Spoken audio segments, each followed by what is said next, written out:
Well, hello, girlfriend. Are you wondering how to build confidence? Well, you are definitely in the right place. If you've ever wondered how can you build your self-confidence, I'm going to share that with you in today's video. It's probably not what you're thinking, but it's definitely something that will work.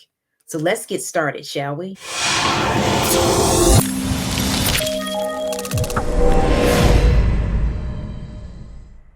Hi there, my name is Ingafay, and I am a confidence coach. And in this video, I'm going to share with you a three-pillar approach on how to build confidence. Now, I feel that you can build confidence through three methods. The first pillar of confidence, I feel, is appearance. And we're going to go into that because that is more important than what you think. Secondly, we're going to talk about mindset. I know many of you may think that's not a big thing, but the mindset really plays a strong role in your confidence and building that to last. And last but definitely not least, we're going to talk about that one thing most people don't want to talk about, and it's consistency and working through that and seeing how that can actually help you through your confidence build. You would be amazed how all three of these, when they're combined together, can really give you a strong pillar of confidence that will be able to withstand a lot of the trials and tribulations that we go through in just everyday life. Let's talk about appearance. Appearance is something that has a lot to do with your confidence, about how you feel in your skin. If you look good, you feel good, and when you feel good, you can do more. So really, I feel like just starting from a superficial level of appearance has a lot to do with it. So how can you modify your appearance? Maybe your skin is not the way you would like it to be. You can start with using a skincare regimen that's appropriate for your skin type, that's going to help you minimize the appearance of breakouts, fine lines, and wrinkles, and really just help you accentuate your God-given positives. So the basis would be a skincare regimen, because whether you're wearing makeup or not, you want your skin to look nice. So that's one of the things that I highly recommend when it comes to your appearance is your skincare. Once you have your skincare down, then you can enhance some of your God-given positives. Now, I can tell you from experience, when I was growing up, I was very much a tomboy, did not wear makeup at all. I would say thrown into the makeup game when I decided to be an affiliate for a direct sales company. And I can just tell you, I've never been one of those girly girls. I have always been a tomboy. If you talk to anyone that knew me growing up, they will tell you I was a straight up female jock. I did not wear a whole lot of makeup. My mom used to have to beg me to put it on. But I realized over time, especially being a corporate professional, that again, when you look good, you do feel good. And with the way you look, it definitely has an effect on how people interact with you. So I took more pride in how I looked, and I was really amazed about how my confidence grew and what that caused the people that were interacting with me, how they were really relating to me in a different way that I wasn't used to relating to prior to me really not investing and taking care of my skin. So this does work. Another thing that I wanted to recommend that you do for your appearance is enhance your clothing as well as your hair. You may give a haircut that's really suitable for your face shape, that really accentuates your God-given attributes, as well as wearing clothes that accentuate your God-given positives as well. Something that's really going to flatter your body shape. That may not necessarily be the trendiest thing. And if, as you know, those things that are really trendy, they are here for a season and then gone. But if you stick to the staple traditional type of items in your wardrobe, you will really be able to accentuate your positive based on your body shape, and that when you go out, you feel good. Because I really think that the most important thing to do first is to impress yourself. And then if others are impressed by you, that's great. But you know you look good in your heart of hearts. And when you feel that in yourself, it's going to radiate out to others. It also made me think about a time when I was looking at this video on LinkedIn of a dancer that did not have arms. But even though she didn't have arms, she radiated with confidence like no one I've ever seen. She was very poised. She had a big, contagious smile on her face that was just like, look at me, even in spite of my disability. I just thought that was just so cool. And you can do that too. Rock what the good Lord gave you and just make sure that you're doing the things that really accentuate your positives. Another thing that I wanted to talk to you about in relation to your appearance is taking care of yourself, which is also involves your exercising, making sure you're doing some kind of physical activity for 20 minutes or more shower at least 3 times a week, in addition to eating healthy, because the way you eat is also going to have a direct effect on how you feel. If you feel sluggish and if you feel tired, you're not going to have the same confidence as you would have if you're well rested and really eating something that's going to enhance your energy level. So make sure that you pay attention to what you're consuming and making a point to have some kind of physical activity to make yourself feel good. And last but definitely not least, I want to tell you about being hydrated. We don't think water really plays a role in how we feel, but it so does. Because when you're hydrated, again, your energy level is so much higher than it is when you're not hydrated. You can feel very sluggish and tired when you're unhydrated. I know that from experience. When I feel that way, I know there's one or two things I need to do. One is either to drink some water or to go out and move. Because when you move, it's just like an instant stimulus. At least it is for me. And I highly recommend it for other folks too. And it's not something that you have to do really strenuous. It's just moving your body because your body was made to move. So make sure that you're doing that on a regular basis and not be just a couch potato. Because couch potatoes, I can tell you, they're not ones that are going to really have that energy. And that's why they're sitting on the couch. If you really want to radiate with energy and have people feel that energy when they meet you or come in contact with you, which makes you have more confidence, you are definitely going to want to make sure that you're taking care of yourself, you're taking care of your appearance, and you're situating your God-given positives. So I'm curious, out of the things that I shared with you today, what are some of the things that I shared with you that resonated with you to the point that you want to incorporate in your daily routine? By all means, comment below and let us know what you're thinking, because I would love to know. Now, the next thing that I wanted to recommend for the 3-tiered approach that I was telling you about is your mindset. It is so important to renew your mind on a daily basis. When I think of renewing my mind, I think of always learning something new, being better today than I was yesterday. And I make it a point to take courses and have mentors and coaches that help me along my journey to grow into that person that I'm destined to become.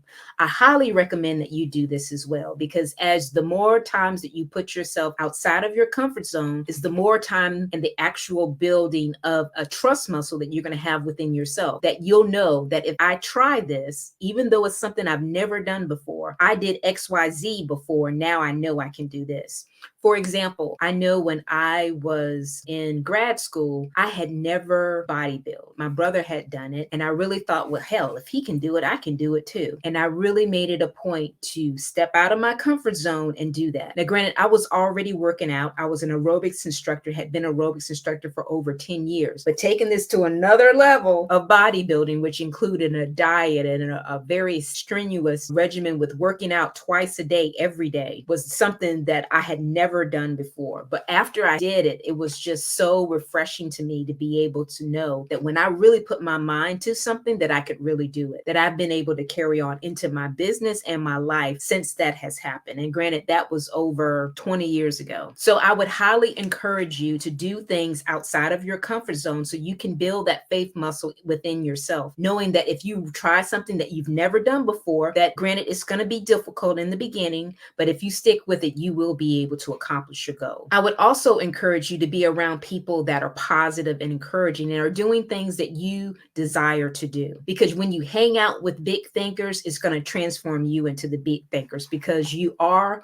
who you hang around. I'm sure you've heard the adage that the 5 people that you spend the most time with are going to have the most influence on what you do. Now, you may think, oh, that's not true, Inga. Susie Q doing something doesn't have a direct effect on me. I always think of it, this influence of the people that are around you are similar to you sitting in the boat with no sail. We'll just say it like that. And you're sitting in the boat, and say you fall asleep in the boat. And at the time that you fall asleep, you're at the shore. But when you wake up a couple of hours later, you are in the middle of the river and you have no idea how you got there because you fell asleep. It's very similar to that kind of situation when it comes to the folks that you are already interacting with. They have a slow and subtle type of influence on you that will move you from the shore all the way out to the middle of the river. You'll wonder, how in the world did I get here? It's that little subtle influence that has moved you over to that point. So it can be good or a bad influence. It just depends on what the folks are doing? What type of life or what type of influence do you want on your life are going to determine the type of people you really want to be around. Do you want to be around big thinkers? Then you got to hang out with big thinkers. You can't hang out with people that are just talking small and just only want to just pay their bills to get by. If you want to be around folks that are really excelling and working out and taking care of themselves, and you got to hang around people that are doing that, not somebody that's a couch potato and really just all they want to eat is fried food. You got to be around the people that you want to be, your future self. That's the type of people you want to, because if you continue to hang out with the people that are kind of doing what you're doing right now and they're not excelling, and that's exactly where you'll stay. So the mindset is super powerful. Your association will have more an effect on you than more than you think. Last but not least, when it comes to mindset, I also wanted to share with you the power of being grateful. So many times when we're working for a goal, we're constantly looking at the thing that we're working towards and not taking into account of the little wins that we have along the way. Those little wins are going to accumulate eventually to that one goal. And if you don't celebrate where you are right now, the goal is going to see so far away. It's like the little wins give you that fuel to do more and more each day. So I wanted to remind you to be sure to make sure that you acknowledge those little wins. If you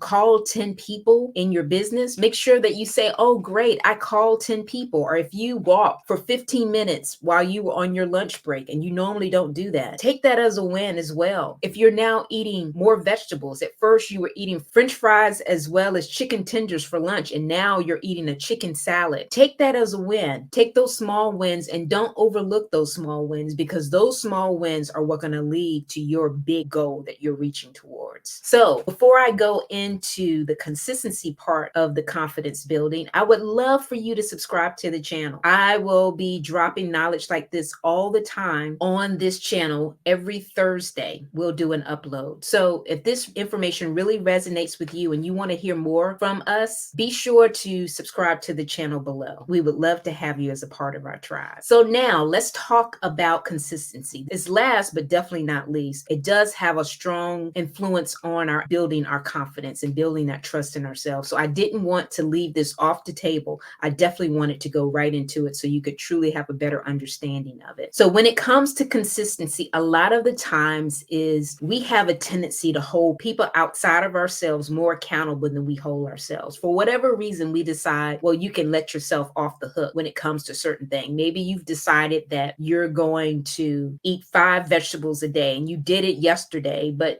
Tuesday is coming around and you're really feeling like, well, I'm not really feeling that today. But if somebody else told you they were going to do that, you would be like, well, girl, you told me you were going to do that. But for whatever reason, we do not do that to ourselves. So because I already know internally we're not going to hold ourselves accountable like we hold somebody else, I would highly recommend that you get an accountability partner, someone that just wants to be held accountable for their goals just like you do. And they could be completely different goals. You may have your accountability partner may be more focused on their health and wellness, while you're more focused on your business. But just knowing what each other's goals are and being able to talk to each other about their goals and finding out what are you committing to doing each week, and then saying, okay, well, did you do it? That is so powerful, because I know personally with my accountability partner, I don't want to have to call her and tell her that I got all these big goals and that I was supposed to do X, Y, and Z this week, but I didn't do it. So just knowing that I have to call her and let her know about it is really holding me accountable. In addition to having a coach that can do that same thing to you, that's going to kind of take your business or your goal to the next level, something that you're not necessarily thinking about, that's going to push you to the next level. Because we love being comfortable, and comfortable feels real good because it's familiar. But when you're uncomfortable, it's really where you make the change and the transition and the transformation. So make sure that you have somebody that's going to push you to the next level, which could be a coach. Another thing that I also recommend is that instead of focusing on your ultimate result, that you focus on your activity. And that's the consistent activity that you're committed to do to actually get those results. When you focus on that activity, you can celebrate those small wins that we were talking about before to help you along the way, to kind of fuel your hope factor and your trust factor in yourself that you are truly going to do this. And it may not happen in the time frame that you may have allotted or thought it was going to be, but if you continue to do the work and put in the effort, that it is going to come to fruition. I would love to learn more about what you do and what your goals and aspirations are. to see if I can help you in your journey, where we can talk and to see if it's a good fit for us to work together. So if you're interested in setting up that discovery call, click the link in the description and we can set up a time to meet. It is completely free. As always, thanks for watching and bye for now.